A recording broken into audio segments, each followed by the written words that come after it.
Salut à tous, aujourd'hui nous allons voir comment installer macOS 9 avec Chip Shaver, un émulateur dédié à l'émulation d'anciennes versions de macOS. Nous aurons besoin de Chip Shaver, d'une image CD de macOS 9, de GTK et d'une ROM. Commençons par installer JTK. Dans la description, cliquez sur le premier lien qui vous amènera sur le site de téléchargement de GTK. Cliquez sur Download, patientez quelques instants, puis procédez à l'installation.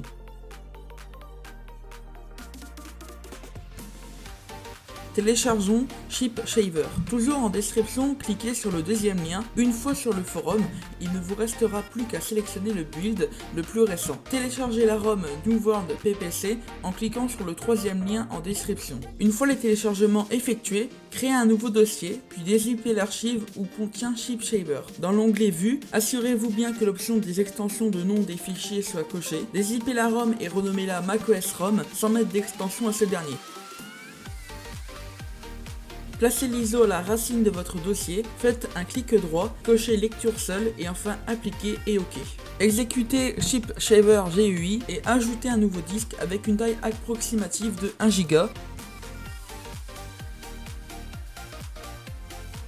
N'oubliez pas d'ajouter votre ISO sans quoi vous ne pourrez tout simplement pas boot. Vous pouvez cocher la dernière option si vous souhaitez accéder aux fichiers externes, ce qui peut être pratique notamment pour avoir accès à vos documents ou autres. Dans la section Graphics, je vous conseille de mettre un refresh rate en dynamique et en fonction de votre écran, configurer la taille de la fenêtre. En fonction de votre mode de rendu, savoir en fonction de votre ordinateur. Pour ma part, je mets du Direct 3D, mais vous pouvez très bien utiliser du OpenGL, ça marchera très bien. On peut directement passer à la configuration de la mémoire. 512 MB est largement suffisant. Nous sommes enfin prêts à l'installation du système. Cliquez sur Start.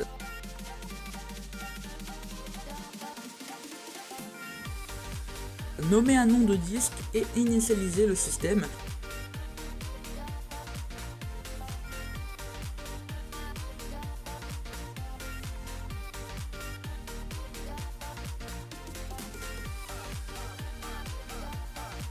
Fermez le programme en utilisant le gestionnaire de tâches et retirez l'ISO de macOS 9 dès que l'installation sera bien entendu finie. Merci d'avoir suivi ce tuto, abonnez-vous et likez cette vidéo si elle vous a plu. On se retrouve pour de futures vidéos, à plus.